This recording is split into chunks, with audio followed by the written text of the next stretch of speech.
Oke, bergabung melalui sambungan Zoom ada Nadira Nuraini Afifa. Nadira, selamat malam. Thank you ya, udah gabung di CNN. Nat, pasti bangga banget dong ya. Sekali lagi kita ucapkan selamat buat Nadira. Tapi bisa di-sharing dong Nat ke kita, kok bisa sih kamu terpilih gitu dari mungkin sekian banyak, aku nggak tahu seberapa banyaknya, tapi pasti banyak banget. Kamu bisa terpilih untuk menyampaikan pidato kelulusan itu? Thank you Mbak. Jadi sebenarnya kalau di Harvard itu kan ada graduation-nya ada dua. Ada yang Harvard secara general untuk semua faculty dan ada yang per school, kayak aku public health school. Nah, jadi beda sama mungkin kalau di Indonesia, kalau pemilihan di Harvard itu untuk yang pembaca pidato wisuda bukan berdasarkan IP atau berdasarkan achievement yang terbesar, tapi itu berdasarkan speaker contest namanya. Nah, ini tuh dibuka untuk semua lulusan tahun 2020 dan diaudisi secara fair gitu beberapa tahap. Oke, dan ketika kamu waktu itu dihubungi, aku sempat lihat di YouTube kamu kan ada suratnya tuh ya. Itu gimana? Waktu itu seneng banget pastinya, tapi enaknya gini karena proses pemilihan untuk jadi student speaker-nya itu lumayan cepat. In total tuh kayak cuma 2 minggu prosesnya. Jadi aku jor-joran banget tuh usaha untuk bikin pidato dan latihan di waktu 2 minggu itu. Dan akhirnya jadi kalau gagal ya udah cepet gagalnya, udah cepet selesai. Kalau berhasil juga cepet dikabarin. Jadi waktu itu seneng banget. Oke, latihannya kayaknya udah mungkin sehari nggak tahu deh itu berapa kali ya Nat ya. Iya. Oke, Nat, public health, kesehatan masyarakat ya. Kamu mengambil pendidikan public health, jadi Master of Public Health.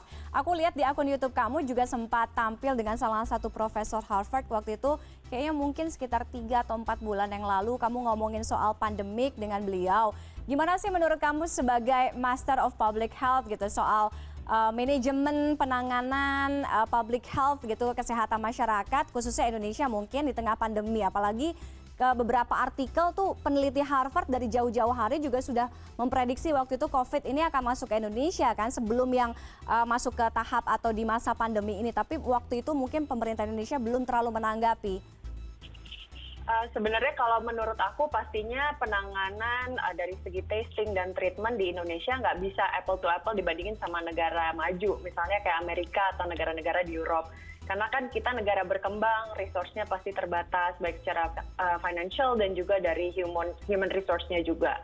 Nah, kalau menurut aku, mungkin ada beberapa hal yang kita nggak bisa deteksi dari awal karena ada keterbatasan alat PCR dan laboratorium juga waktu itu. Memang waktu awal Profesor Mark Lipsitch, namanya aku wawancarain, itu bilang kalau di Indonesia mungkin udah ada kasus. Waktu itu nyatanya kalau yang aku lihat, itu sebenarnya Indonesia udah lakuin precaution di beberapa provinsi yang maju, tapi memang kenyataannya nggak ditemukan kasus gitu, karena mungkin keterbatasan alat yang sensitivity-nya juga rendah. Nah, untuk dari segi testing sekarang udah sangat improve banget dari Indonesia, karena dari misalnya DKI itu udah ngejar 20.000 tes per hari di Indonesia maksudnya. Terus dan juga dari segi treatment memang nyatanya di seluruh dunia belum menemukan gitu treatment yang pas, dan aku yakin pemerintah juga udah berusaha untuk menemukan treatment yang pas juga. Cuma memang sekali lagi kita banyak keterbatasan sebagai negara berkembang.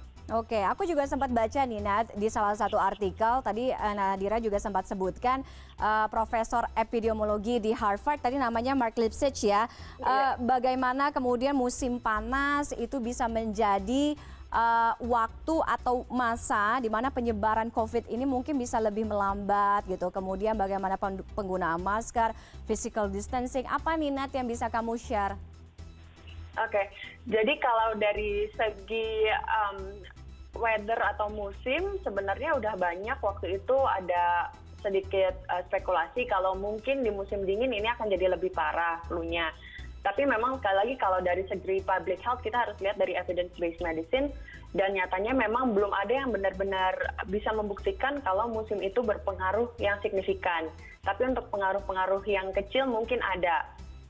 Tapi kalau dari segi physical distancing pastinya itu common sense ya Mbak. Pastinya karena COVID ini ditularkan secara droplet, jadi physical distancing pastinya akan mengurangi penyebaran. Tapi lagi-lagi kan kita kepengaruh masalah antara ekonomi dan public health nih. Kita kan udah lama melakukan PSBB, terus kita juga banyak orang-orang yang kerjanya harian, jadi mau nggak mau PSBB ini harus dilonggarkan, misalnya kayak di Jakarta. Tapi sekali lagi yang perlu ditekankan, ini bukan karena COVID-nya udah selesai, tapi karena kita terkendala ekonomi. Jadi itu yang masyarakat perlu mengerti, jadi bukan berarti kita udah bisa as usual nih. Oke, kamu juga tidak akan selesai karena sebenarnya kamu balik ke sini, sudah lulus, masih banyak tantangan di depannya. Nah, apa yang mau kamu lakukan, Nat?